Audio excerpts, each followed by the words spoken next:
Boa noite, pessoal. É um privilégio a gente poder estar aqui, né?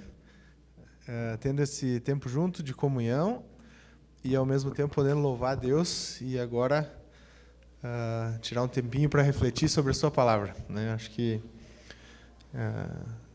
isso é algo que, às vezes, a gente não para apreciar o devido valor que tem, né?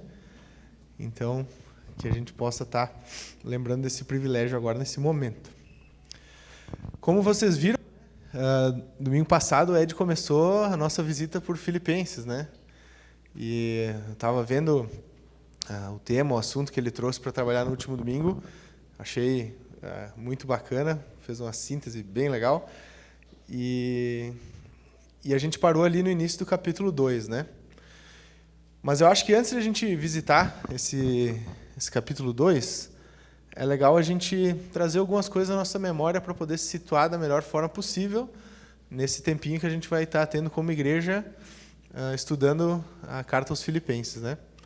Como o Ed falou domingo passado, e é legal a gente lembrar, ela é uma das epístolas conhecidas como epístolas da prisão, né? Porque Paulo escreveu ela estando preso. Ela foi escrita ali mais ou menos por volta de uns 63 depois de Cristo. E eu acho muito legal a gente falar um pouco sobre a cidade de Filipos, né? Entender que essa era uma cidade que ela tinha um forte costume, um forte orgulho romano na sua essência, né? Então,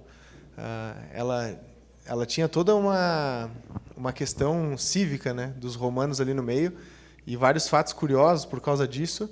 Então, eles tinham muito dentro deles orgulho de estar ali, de ser quem eles eram, né? Acho que isso é uma coisa que vale a pena a gente lembrar quando pensa naquele povo que conheceu o Evangelho ali.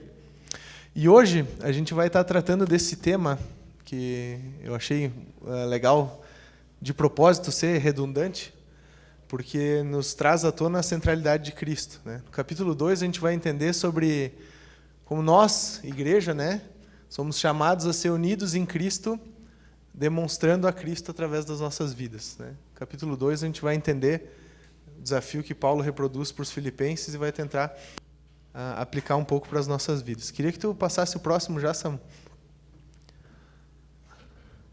Então a gente está relembrando, né? Pode abrir todas as imagens, né? A gente está relembrando um pouco essa questão da passagem de Paulo por Filipos, né? E aí eu estava dando uma visitada no como foi o momento em que Paulo passou por lá com a sua comitiva, né? E aí várias coisas curiosas eu achei nessa pequena pesquisa aí. Essa questão do orgulho de ser romano que eu estava falando para vocês, a gente consegue entender porque normalmente o modus operandi de Paulo é chegar numa cidade, falar primeiro na sinagoga e aí depois abordar os lugares onde ele tinha oportunidade, né? Se a gente olhar lá Atos capítulo 16, que vai ser onde Paulo vai passar por Filipos, a gente vê que a oportunidade que ele tem de pregar o evangelho, de trazer a mensagem do evangelho, é na beira de um rio, para umas mulheres que se encontravam para orar. Então, a gente tem a ideia de que o controle era tão grande sobre aquela cidade que os judeus não conseguiram se firmar nem a ponto de fazer uma sinagoga ali. Então, é para vocês entenderem com o tipo de realidade que o apóstolo estava lidando naquela primeira passagem ali. Então, naquele momento, quando Paulo tem a oportunidade de testemunhar do evangelho para aquelas mulheres que estavam à margem daquele rio, algumas se convertem, Lídia, dentro delas, né? Então ali a gente tem uma imagem que ilustra isso aí. Ela é batizada ali mesmo, né? E depois ela convida Paulo e sua equipe então a estar indo passar um tempo ali na sua casa, já que eles estavam indo para lá. O apóstolo aceita e nesse tempo que ele estava ali andando com Filipos e tal, aqui tem uma imagem que ilustra uma situação muito curiosa que eles passaram, ele e Silas, né? Eles exorcizaram uma vidente, né? Que previu o futuro. E ela era escrava, ela era usada para ganhar grana mesmo, né? Então eles vão lá, depois de ela anunciar que aqueles homens ali estavam como servos do Deus vivo, tudo mais, Paulo exorciza ela junto com Silas. Eles acabam arranjando uma grande confusão por causa daquilo ali e o destino deles acaba sendo o cárcere, né? As autoridades da cidade ficaram muito incomodadas com aquela situação e os dois foram para a cadeia. E o relato de Atos é bem curioso, porque a atitude dos dois ao estarem presos foi entoar cânticos de louvor, né? E a cadeia toda, live com Paulo e Silas na cadeia de Filipos, cantando ao Senhor, né? Foi isso que aconteceu. E algo curioso aconteceu com essa atitude deles, né? Um grande tremor houve ali, as estruturas da própria cadeia se abalaram e as portas se abriram, né? Imagina a loucura que é. Eu fico pensando numa cadeia hoje, todas as portas se abrem, o que acontece, né? Festa, né? Todo mundo sai. Tanto que a atitude do carcereiro foi pensar em já tirar a própria vida, porque quando esses homens haviam sido presos, em específico Paulo e Silas, ele tinha sido incentivado a abrir o olho com eles e cuidar muito bem deles, porque eles tinham feito um grande fuzuê na cidade. Ele pensou, pronto, abriram as portas, os caras fugiram, aqueles caras que era para eu cuidar, em específico, saíram, eu vou morrer, já vou dar um jeito nisso agora. E Paulo fala para ele lá de dentro, não se preocupe, todos estão aqui. Aí ele pede luz, né? Por isso tem uma tocha ali, né? E aí ele vê todo mundo lá, paradinho, né? E aí Paulo desafia ele, então, a compartilhar da mensagem do Evangelho com sua casa. É legal ver o poder do Evangelho expresso nessas coisas, né? Então, a gente tem a lembrança da viagem que Paulo fez para lá primeiro, e agora, quando a gente abre Filipenses, a gente tem o Paulo escrevendo uma carta àquela igreja, tempo depois, né? Depois de ter vivido essas coisas com eles. Depois de estar com eles, entender a realidade deles e saber o que eles precisavam, quais eram as dificuldades, e entender muito a verdade sobre a vida daquela comunidade. Pode passar o próximo, Sam. O Edgardo falou, né, que é sempre legal a gente fazer os nossos resumos, né, sobre os livros que a gente lê da Bíblia e tudo mais. Então, olhando para toda essa história que Paulo passou antes, olhando para essa carta que ele escreve para essa igreja de Filipos depois, se eu precisasse sintetizar todo o assunto dessa carta, pessoal, em um simples parágrafo para vocês, eu diria que ela tem como propósito manter vivo o evangelho entre os filipenses, incentivando eles a continuarem o processo de demonstração do evangelho, né, através da sua vida como comunidade. Então, a gente vê, eles receberam essa mensagem do evangelho, isso fez diferença na vida deles, eles viram a prática dessa mensagem, eles viram o impacto dessa mensagem, então agora eles estão sendo incentivados a demonstrar esse evangelho vivo, através do que eles eram como comunidade. A carta, inicialmente, ela foi escrita para agradecer o interesse que aquela igreja estava tendo pela vida de Paulo, enviando uma oferta por ele através de Epafrodito, né? Mas, claro, Paulo não perdeu a oportunidade, né? Ele aproveitou esse agradecimento para estar exortando eles, encorajando eles a seguirem firmes nesse processo de expansão e demonstração do Evangelho, né? Então, com isso tudo em mente, né, com a passada que Paulo deu por Filipos junto com Silas e sua equipe, com a lembrança de que Paulo escreve para eles estando no cárcere, desafiando eles a manter vivo o Evangelho que tinha transformado a vida deles, acho que seria legal agora a gente abrir as nossas Bíblias, então, em Filipenses capítulo 2, ler os versos ali de 1 até 11. Pode passar o próximo slide, que a referência está ali para a galera acompanhar. Então, Filipenses capítulo 2, verso 1, pessoal, diz o seguinte: se por estarmos em Cristo, nós temos alguma motivação, alguma exortação de amor, alguma comunhão no Espírito, alguma profunda afeição e compaixão, completem minha alegria, tendo o mesmo modo de pensar, o mesmo amor, um só Espírito e uma só atitude. Nada façam por ambição egoísta ou por vaidade, mas, humildemente, considerem os outros superiores a si mesmos. Cada um cuide não somente dos seus interesses, mas também dos interesses dos outros. Seja a atitude de vocês a mesma de Cristo Jesus, que, embora sendo Deus, não considerou que o ser igual a Deus era algo que devia apegar-se, mas esvaziou-se a si mesmo, vindo a ser servo, tornando-se semelhante aos homens e sendo encontrado em forma humana.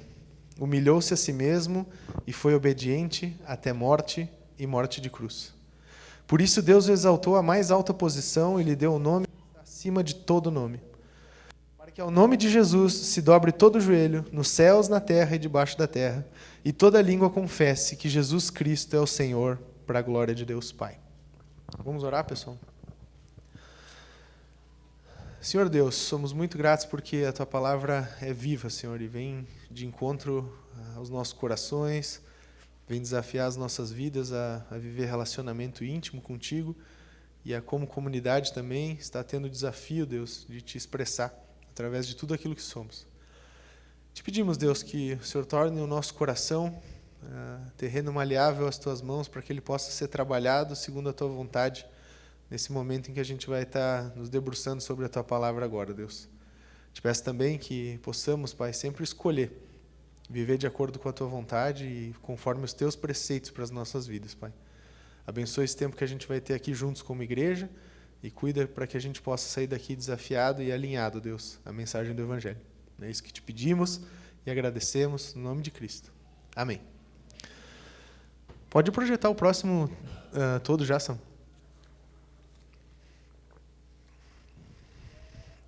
Esse trecho em específico, pessoal, é um trecho muito querido para mim. É uma daquelas passagens da Bíblia pelas quais eu tenho muito carinho.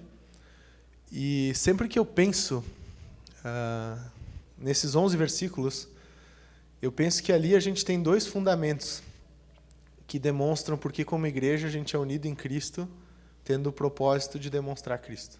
Sempre que eu visito esses 11 versículos, isso vem à minha mente, né?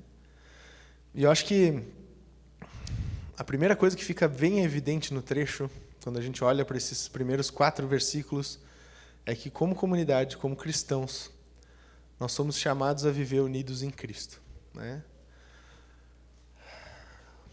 Paulo vai chegar ali, nesses primeiros 4 versos, desafiando os nossos irmãos de Filipos e, consequentemente, a nós também, a vivermos unidos por meio do Cristo a quem servimos, né?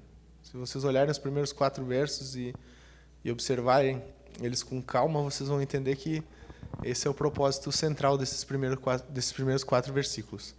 Basicamente, Paulo vai estar incentivando os filipenses a enfrentarem qualquer ameaça de conflito, de divisão, de divergência de interesse que pudesse surgir no meio deles e diante deles, com uma atitude de humildade. Não com argumentativas, não com discussões, não com conflitos, mas com humildade cristã. E ele faz isso muito bem, lembrando dos privilégios que eles e que nós também podemos desfrutar nas nossas vidas e nos nossos relacionamentos graças a Cristo. E que esses privilégios que a gente desfruta por conhecer Jesus, eles devem ser um incentivo para cada um de nós a viver uma vida coerente e a vivermos unidos como corpo, como igreja. Quando a gente olha ali, pessoal, para esses primeiros 4 versos, eu acho bem curioso como ele começa esse desafio para nós com aquele se por estarmos em Cristo, né? O fato de estarmos em Cristo já deve nos trazer todas as motivações possíveis, né? Eu sempre brinco com o pessoal, né? Acordou da cama, a gente já tem que agradecer a Jesus porque Ele nos deixa viver mais um dia e porque a gente conhece Ele, a verdade do Evangelho. Isso já é motivação suficiente para cada um de nós. Como corpo, a gente tem essa motivação coletiva, né? De que estamos em Cristo, conhecemos a Ele, sabemos que Ele tem várias e nos traz várias exortações de amor a serem feitas acerca do nosso coração, na nossa vida como comunidade. Várias coisas que antes de Jesus, para nós, eram diferentes, para nós eram vistas de outra forma, a partir de Cristo elas passam a ser novas e vividas de outro jeito. Eu lembro que coisas bem simples, quando eu era criança, elas se transformaram ao passar do tempo por eu conhecer Jesus. Eu lembro que quando eu era uma criança, isso é coisa boba, tá, gente? Mas só para vocês entenderem como Jesus já trabalha, às vezes, na mente e no coração de uma criança. Quando eu era criança, eu lembro que sempre que tinha qualquer oportunidade de fazer uma refeição, eu pegava tudo que eu podia pegar e eu enchia meu copo mais cheio que eu podia encher, né? Porque, afinal de contas, era uma oportunidade que eu tinha de estar ali comendo coisa boa, tomando coisa que não presta, mas é boa, né? Então, o gordinho, né, fofo gordinho, se vocês olharem as minhas fotos, eu continuava gordinho naquela época, como eu sou hoje. Eu chegava na mesa, fazia um morrinho aqui, uma torrezinha lá, né? Só que aí, com o passar do tempo, minha família conheceu Jesus, eu fui entendendo valores diferentes e fui entendendo que, tinha que deixar para os amiguinhos também. Não era só eu que tinha que ser feliz, né? E, ao mesmo tempo, não era legal pegar tudo para mim e, ao mesmo tempo, era legal estar com os outros naquelas oportunidades, né? Então o tempo foi passando e eu comecei a não achar mais legal encher o copo cheião, a não achar mais certo fazer um pratão, né? Mas aproveitar aquele tempo junto com os meus amigos, quando eu estava ali. E várias outras coisas, né? Quando ia fazer uma brincadeira, uma atividade, não queria mais ser o primeiro, matar todo mundo, né? Tudo bem eu ser o segundo, o terceiro, né? Quando os meus amigos iam na minha casa, isso é uma coisa que eu tenho muito viva. Eu era um gordinho daqueles que gostavam de jogar videogame, né? Então os meus amigos, eles iam lá em casa para me olhar jogar videogame, né? Porque já era muito bom me olhar jogar videogame, né? Tipo, pô, o cara tá tendo a oportunidade de ver um profissional do videogame jogando videogame, né? Então fica feliz aí, me olha que tu é meu amigo, né? Mas depois isso foi mudando, né? A partir do momento que eu fui entendendo que Cristo era parte da minha vidinha ali, eu lembro que eu convidava os meus amigos para usarem as minhas coisas na minha casa. E isso foram valores que foram crescendo comigo por ver as pessoas na igreja sendo assim. Minha mãe não sentou comigo um dia, meu pai não sentou comigo um dia e disse: filho, tu tem que parar de se servir copão e pratão, tu tem que parar de jogar videogame sozinho quando os teus amigos vêm aqui em casa. Eu comecei a frequentar os ambientes da igreja e ser tratado diferente pelas outras crianças. Depois os adolescentes e, consequentemente, quando fui me tornando um jovem, as coisas continuaram sendo assim. Naturalmente, eu entendi que Cristo esperava que essa fosse a minha atitude. Que eu não fosse mais egoísta no agir, que eu não fosse mais sem humildade nas minhas atitudes, pelo contrário. Que os interesses dos outros fossem tão importantes quanto os meus, ou até mais. De forma bem prática, Paulo deixa essa receita de forma clara ali nos versos 13 e 4, né? Quando ele diz que, como comunidade, a gente possa expressar, né, essa postura humilde em nossas vidas, que privilegie antes o bem-estar dos outros e o bem-estar comum, ao invés do nosso bem-estar individual. Eu acho que isso é uma das grandes marcas que a Igreja de Jesus tem ao longo da história. Quando as pessoas chegam aqui, elas se sentem amadas, acolhidas, elas percebem que a vida delas é importante, graças à ação de Cristo na nossa vida. E isso Paulo demonstrou para eles lá em Filipos e estava incentivando eles a continuarem a demonstrar ao longo do que eles eram. É muito bonito ouvir tudo isso.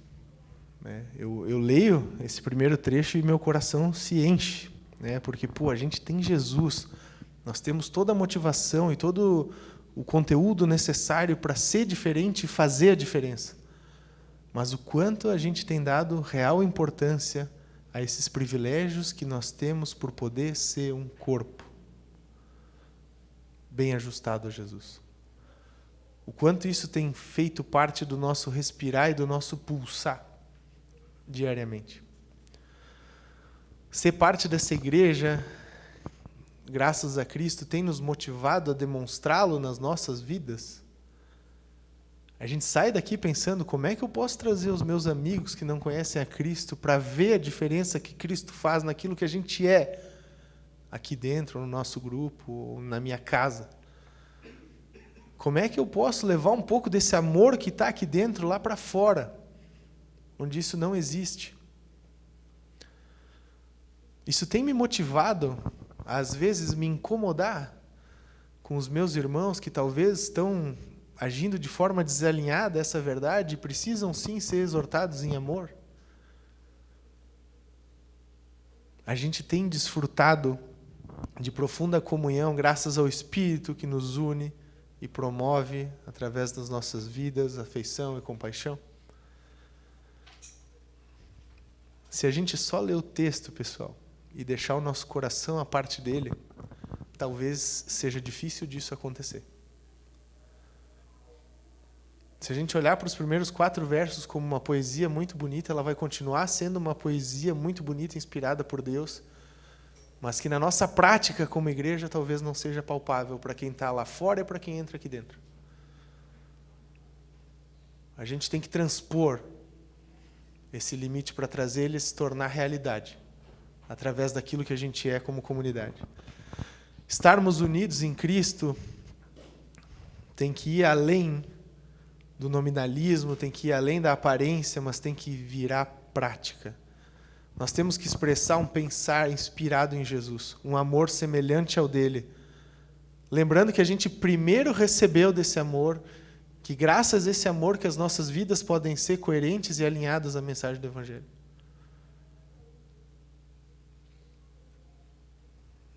E nós temos sim que ter coragem, pessoal, de avaliar como tem sido e o que tem andado dentro dos nossos corações. Porque se a gente não tiver essa coragem de se colocar nu diante do Espírito Santo e não querer mais vestir máscaras e não querer mais viver de aparências, se a gente não estiver disposto a fazer isso, a gente vai continuar se enganando. Porque Deus a gente não engana. Cristo conhece plenamente o nosso coração. Só que Ele é muito educado.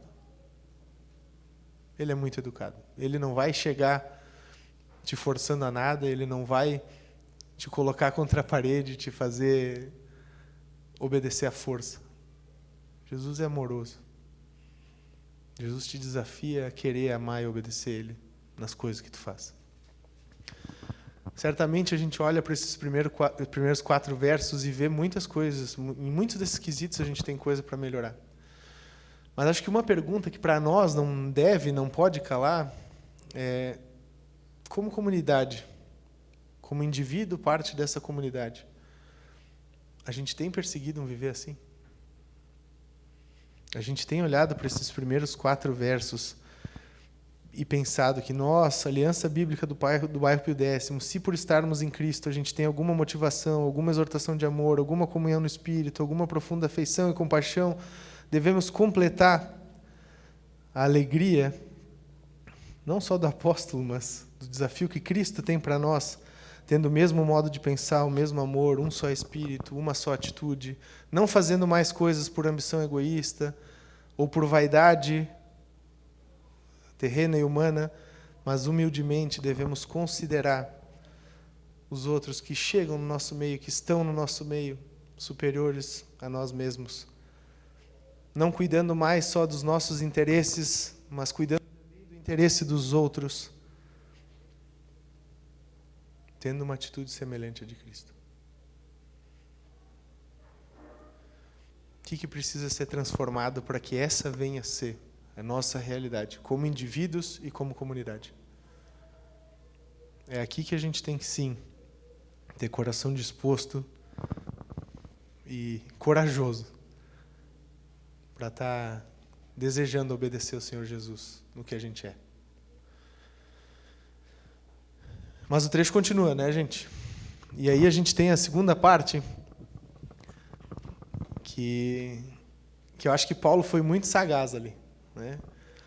Porque se a gente lê esse trecho, como bom ser humano que a gente é, e com certeza os filipenses eram bem parecidos como nós, a gente vê, tá, legal, Paulo começa com um desafio bem bacana, dando um padrão bem alto, mostrando realmente aquilo que é conforme e de acordo com a vontade de Deus. Mas quem será que é Paulo para estar escrevendo essas coisas, né? O que ele acha que ele é? É uma pergunta que muitas vezes fica na nossa cabeça quando a gente lê esses primeiros 4 versos. E certamente, inspirado pelo Espírito, e talvez sabendo até que as suas instruções poderiam vir a ser questionadas ou não levadas tão a sério, ele vai seguir o trecho, pessoal, compartilhando uma espécie de cântico, que não é de autoria dele, e era bem conhecido e comum aos cristãos da época. Depois, se eu não me engano, ele veio ser chamado a Cântico do Caminho, alguma coisa do gênero, que é o que a gente vai ter ali nos versos, basicamente, do 6 até o 11, né? E Paulo, observem que antes de recitar esse cântico, ele desafia os cristãos a terem uma atitude como a de Cristo. Ele começa com um desafio bem claro: seja a atitude de vocês a mesma de Jesus. E aí ele não usa mais palavras dele, até porque é uma literatura bem diferente da que ele costuma escrever nas suas cartas, né? E ele vai citar o cântico depois, e vai que, embora sendo Deus, não considerou que o ser igual a Deus era algo que devia pegar-se, mas esvaziou-se a si mesmo, vindo a ser servo, tornando-se semelhante aos homens, e sendo encontrado em forma humana, humilhou-se a si mesmo e foi obediente até morte e morte de cruz. Por isso Deus exaltou a mais alta posição, ele deu um nome que está acima de todo nome, para que ao nome de Jesus se dobre todo o joelho nos céus, na terra e debaixo da terra, e toda língua confesse que Jesus Cristo é o Senhor, para a glória de Deus Pai.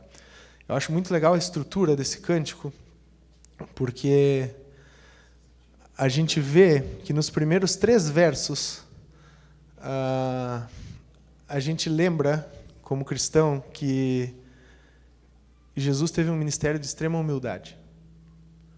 Mesmo sendo Deus, Jesus demonstrou o padrão mais alto possível de humildade através do seu ministério, da sua vida entre os homens, né? Então, versos 6, ele vai estar dizendo que mesmo Jesus sendo Deus, ele não considerou algo a isso que devia se apegar-se. Ele esvaziou-se de toda a sua glória, de todo o seu poder, de toda a sua majestade, se tornou semelhante a homens como nós. E foi obediente até a morte de cruz, que era uma morte extremamente humilhante.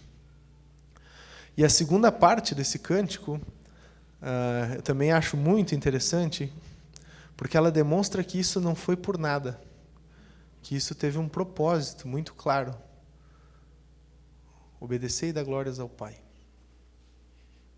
Então a gente tem em Cristo o exemplo perfeito. A gente não precisa olhar para Paulo, a gente não precisa olhar para homens, a gente não precisa olhar para pessoas que talvez possam ser questionáveis. A gente olha para Cristo e a gente vê, num cântico como esse, a obra completa e perfeita de Deus acerca da humanidade. Ao ponto de enviar o seu próprio Filho para viver no nosso meio, nos dar a oportunidade de ter relacionamento com Ele e demonstrar que a vontade dEle é que Ele seja obedecido e glorificado através das nossas vidas. E sim, a gente pode trazer também para a questão prática de que a gente vê um Cristo que abriu mão de tudo para cumprir o propósito que Deus tinha para Ele. A gente vê um Cristo que deu sua vida em favor do próximo, que deu sua vida em favor da humanidade para que Deus pudesse ser acessível novamente. Se o nosso Senhor Jesus, ao longo de todo o seu ministério terreno, expressou a gente um claro e perfeito padrão de conduta, por que às vezes a gente tenta se convencer de que existem outros padrões possíveis, ou de que Deus talvez não se agrade de um padrão como esse que a gente vê em Jesus, sabendo que a gente se diz discípulo dele, inclusive. A gente tem que olhar para essa obra de salvação de Deus acerca de cada um de nós e entender que o Evangelho ele não é complexo, o Evangelho ele não é algo que a gente não consegue entender, o Evangelho é acessível, só que sim, escolher viver conforme o Evangelho e a verdade expressa no Evangelho às vezes é muito radical. Nós temos que estar conscientes disso.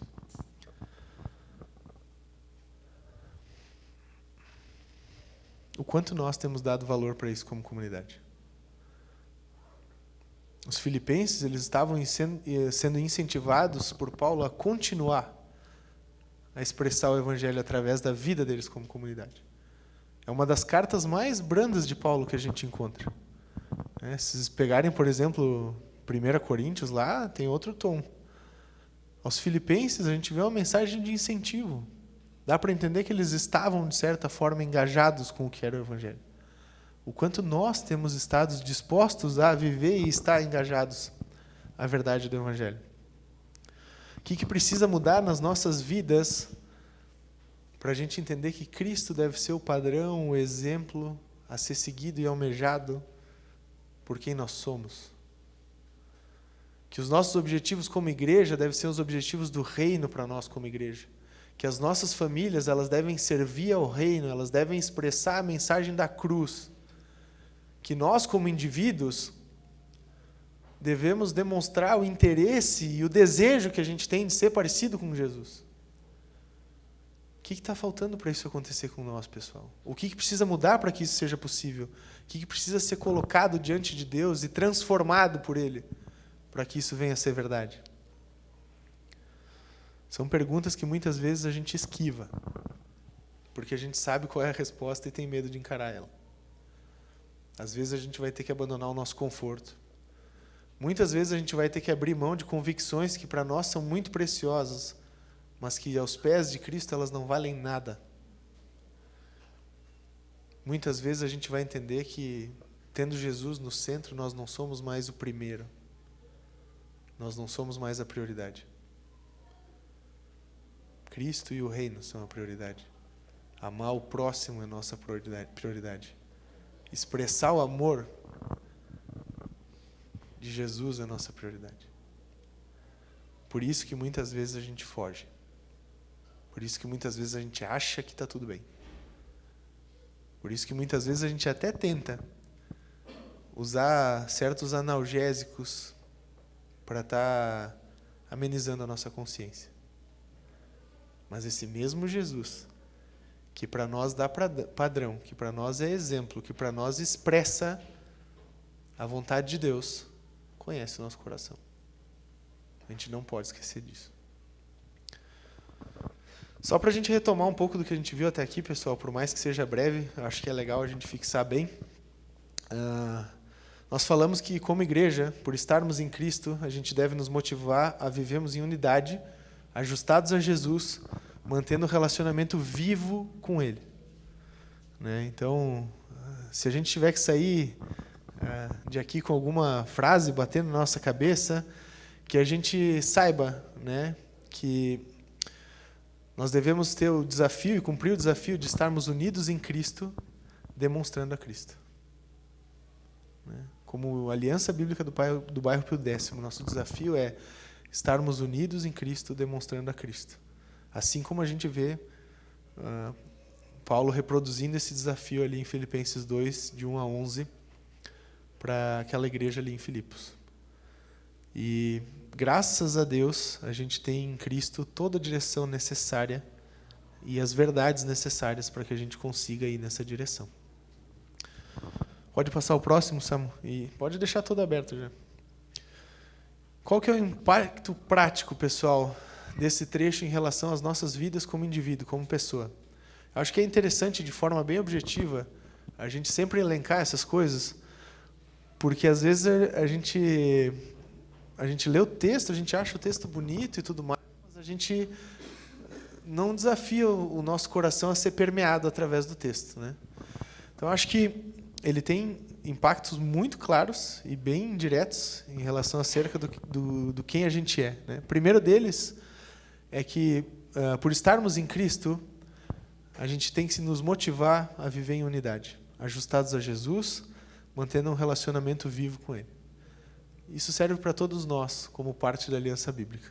A gente tem que, sim, buscar viver em unidade como comunidade. O amor de Cristo deve ser a nossa primeira evidência. Jesus deve ser aquilo que nos une. A palavra de Deus deve ser o nosso centro. O resto, tudo é resto. Tá? Acho que é bem objetivo e bem prático pensar dessa forma. E almejando esse padrão, a gente não corre o risco de fazer nada errado. A gente deve buscar se ajustar a Jesus, mantendo um relacionamento vivo com Ele dentro desse processo todo. O texto também, pessoal, traz à tona e deixa bem claro que a gente, a partir do momento que passa a ter Jesus como Senhor das nossas vidas, como centro daquilo que a gente é, não vive mais para nós mesmos. Nossa vida não é mais centrada no eu, a gente não é mais o centro da nossa vida. O Senhor Jesus é o centro daquilo que a gente é e o reino é o centro de tudo aquilo que a gente faz.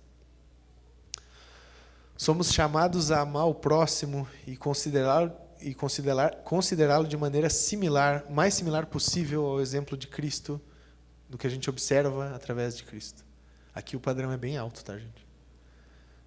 A gente é chamado a amar a Deus, sim, acima de todas as coisas, né? Cristo vai dizer isso no Evangelho, mas Ele também vai nos incentivar a amar o próximo como a gente nos ama. A considerar os interesses do próximo tão importantes, ou mais importantes do que o nosso. A valorizar, sim, as pessoas que Deus coloca ao nosso lado, no nosso meio, e a estar buscando ser instrumento vivo nas mãos de Deus, para estar nos relacionando e vivendo ao lado dessas pessoas. Então, a gente tem sim que andar atento nessas questões, principalmente no que diz respeito ao amor e interesse. Porque muitas vezes a gente olha para as pessoas, a gente se relaciona com as pessoas e a gente não se preocupa em ouvir, a gente não se preocupa em se interessar em relação às necessidades, aos desafios que aquela pessoa pode estar passando. A gente não se preocupa muitas vezes nem ao menos a entender a realidade que aquela pessoa vive. E só quer dar oi, tchau, tudo bem, e se a pessoa não fala que está tudo bem, a gente ainda fica incomodado, né? Vocês nunca experimentaram essa sensação? Chega para alguém, e aí, como é que tá, Lucas? Tudo bem? O Lucas, não tá. Pá, já caiu um iceberg na sala, né? Como cristão, a gente é chamado a, quando ouvir esse não tá, a dizer, Lucas, por quê? O que está acontecendo para não estar tudo bem? Tem alguma coisa que eu posso fazer? Como, de repente, nossa comunidade, nós como igreja, podemos estar ajudando nessa dificuldade, nessa coisa que tu está passando que não está te fazendo ficar tão bem? E ouvir o Lucas. E ajudar ele a filtrar o que é desafio verdadeiro, o que pode ser uma armadilha do coração dele, tentar mostrar para ele os objetivos que Deus pode ter através da palavra, pelo que ele está passando. Não é esquivar, gente, é se envolver. Como cristão, a gente é chamado a essa intimidade, a esse envolvimento, a esse amor que a gente vê em Jesus. Vocês já viram Jesus não se interessando com a vida de alguém no Evangelho? Eu faço o desafio para vocês. Leiam os 4 Evangelhos e observem todas as pessoas que passaram diante de Cristo. E me digam se vocês acham alguma coisa diferente de interesse de Jesus para com aquelas vidas. Até hoje eu não achei, tá? Mas é legal. Olhem e vejam como Jesus age em relação ao próximo, suas necessidades, suas dificuldades e seus pensamentos. Jesus ouve as pessoas, mesmo sendo filho do Deus Todo-Poderoso. Como cristão, a gente não tem mais que dar espaço para as nossas ambições. E ambições aqui eu não digo no sentido de almejar coisas boas, tá, pessoal? Eu falo no sentido de ganância mesmo. E a gente também não tem que dar espaço para vaidades no nosso coração. O trecho deixa isso muito evidente. Como cristão, a gente deve almejar as coisas do reino e a gente deve admirar a beleza de Cristo e da sua obra nas nossas vidas. Em Jesus, a gente tem evidente um padrão perfeito de conduta, que nunca por nós vai ser alcançado. Eu acho que isso é bem claro, mas que a gente sim tem que almejar e imitar. Nós temos que observar para Cristo e entender que Jesus é quem a gente quer ser parecido.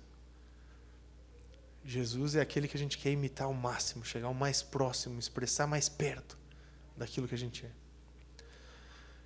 Sabendo que esse padrão expresso por Cristo agrada a Deus e o glorifica. O final do trecho deixa bem claro, gente, que Jesus fez, através de sua vida, agradou e glorificou a Deus. Então, sim, a gente pode almejar e imitar esse padrão.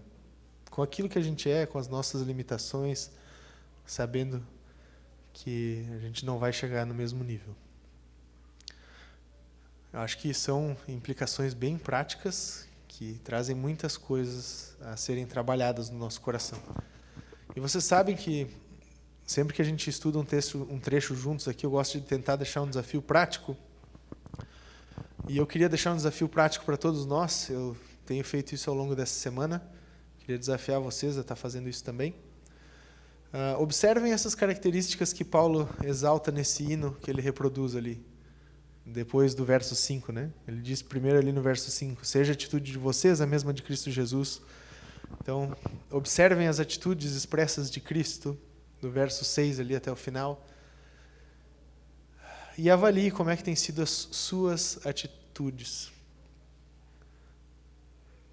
ao entender esse padrão que a gente tem em Jesus. Sabendo, né, gente, aqui a gente tem um cântico, um poema lindo que expressa a obra da graça de Deus. O desafio aqui não é a gente querer alcançar um orgulho pessoal de querer ser perfeito, que nem Jesus é, porque a gente sabe que não vai conseguir. Mas olha o que Cristo te ensina através da vida dele e avalia como está o teu coração perto dessas coisas. Acho que é um exercício saudável. Certo? Vamos orar juntos? Deus amado, somos muito gratos porque a Tua palavra, ela muitas vezes nos desafia, muitas vezes ela nos confronta, Deus, e ao mesmo tempo muitas vezes ela nos traz esperança, Pai. Te pedimos, Senhor, que o Senhor possa estar trabalhando no nosso coração como comunidade, para que a gente consiga viver um padrão próximo desse que a gente vê expresso no trecho, Pai. Que a gente saiba que temos muitas coisas as quais a gente pode experimentar, viver e demonstrar por estar em Ti, Jesus. Que a gente viva e experimente dessa profunda comunhão por estar em Ti, Senhor. Que a gente viva e experimente desse profundo amor que através de Ti a gente pode ter e cultivar no nosso meio. Que a gente viva e demonstre, Deus, essa humildade que a gente aprende de Ti primeiro. E que a gente consiga, Senhor, demonstrar interesse, apreço e amor para o nosso próximo, Pai. Nos ajuda a estar ajustando o nosso coração ao desafio que a mensagem do Evangelho traz para cada um de nós, Senhor. Que nossas vidas devem ser para demonstrar que Tu é o centro do nosso coração, Pai, que a gente Te ama acima de todas as coisas. E também que a gente tem sim interesse em relação à vida do nosso próximo, dos nossos irmãos, daqueles que precisam ainda Te conhecer, Senhor. Que a gente não viva mais uma vida autocentrada, que a gente não viva mais uma vida egoísta, mas que a gente viva um pouquinho dessa humildade que a gente vê expressa através de Ti, Jesus, e de todo o Teu ministério, de toda a Tua obra, Pai. Nos dá perseverança, trabalha no nosso coração e ajusta tudo que Tu achar necessário, Jesus. E que possamos sair daqui muito desafiados, Pai, porque a gente sabe que tudo isso não é por nada, mas é para Te agradar e para dar glórias ao Teu nome, Senhor. Então é isso que a gente Te pede, Te agradece, Pai, no Teu nome, Senhor Jesus. Amém.